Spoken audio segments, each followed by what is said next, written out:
CP9 time news ప్రజాహితం ప్రగతిశీలం.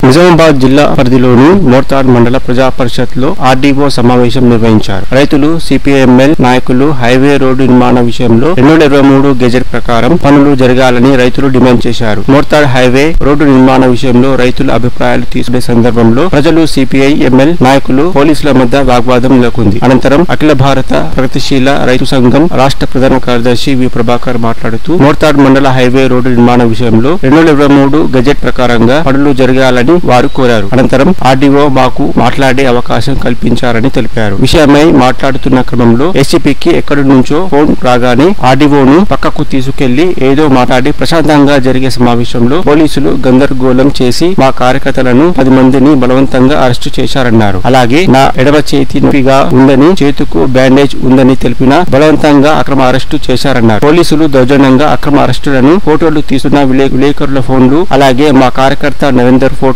తీస్తుండగా బెదిరించి phone గుంజుకున్నారని తెలిపారు. విలేకరుల ఫోన్లు తిరిగి ఇచ్చారు, కానీ మా కార్యకర్త ఫోన్ ఇవ్వలేదు. తిరిగి ఆర్మూర్ ఏసీపీని మా ఫోన్ ఇవ్వండని కోరగా మోర్తాడ్ పీసీలో ఉందని వెళ్లి తీసుకోండి, నేను చెప్తానని అనగా పోలీస్ స్టేషన్ కి వెళ్లి అడగగా ఫోటోలు, వీడియోలు డిలీట్ చేస్తేనే ఇస్తాము, లేకుంటే లేదని రాకండని చెప్పారని తెలిపారు. అలాగే రైతుల సమ్మతి లేకుండానే పోలీసుల బలగాలతో సర్వేలు చేయించారని అన్నారు. ఏ ఒక్క రైతు కూడా సంతకాలు చేయలేదని తమరి దృష్టికి తీసుకువస్తామని వారు అన్నారు. ప్రశాంతంగా ఆర్డీఓ సమావేశం నిర్వహిస్తుండగా పోలీసులు గందరగోళం చేశారని ఆగ్రహం వ్యక్తపరిచారు. భీమ్గఢ్ పోలీస్ స్టేషన్ లో నిర్బంధించి కేసులు నమోదు చేసి పూచీకత్తు పైన రాత్రి 7 గంటలకు విడుదల చేశారని వారు తెలిపారు. రోడ్డు నిర్మాణం జరగాలి అని చెప్పి వాళ్ళందరం కలిసి వచ్చి కూర్చున్నాం అనుకుంటున్నాను నేను. అంతేనమ్మా? అయితే ఒక ప్రజాస్వామిక వాతావరణంలో అభిప్రాయ సేకరణ లేదా నష్టపోయిన వాళ్ళ అభిప్రాయ సేకరణ తీసుకోవడానికి ఈ సమావేశం ఏర్పాటు చేసినందుకు మొదట మా జడ్జి గారికి, ఆర్డీఓ గారికి నేను అభినందనలు తెలియజేస్తా ఉన్నాను.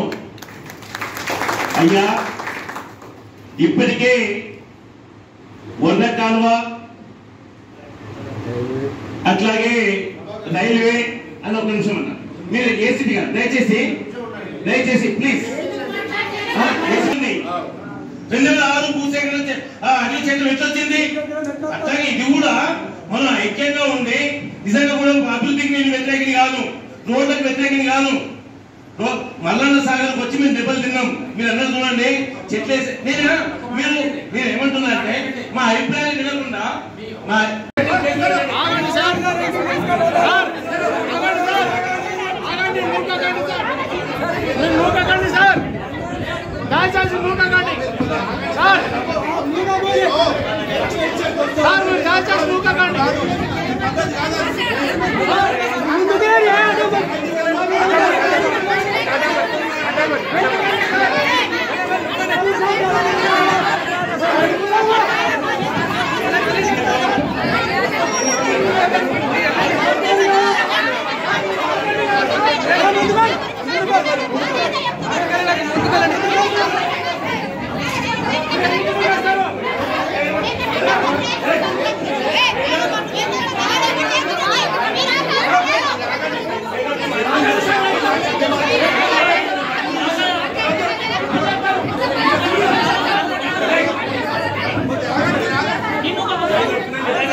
ఇదే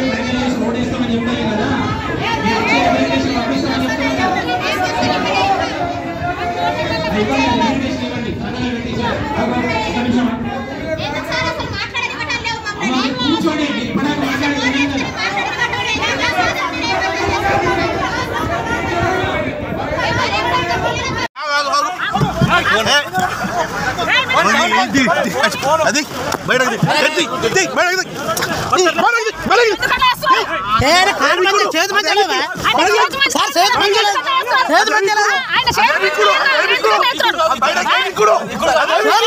ఈ ఘటనపై విచారణ జరిపించాల్సిందిగా తెలంగాణ రాష్ట్ర ముఖ్యమంత్రిని వారు విజ్ఞప్తి చేశారు. ఈ సమావేశంలో రైతులు, సిపిఎంఎల్ నాయకులు, కార్యకర్తలు తదితరులు ఉన్నారు.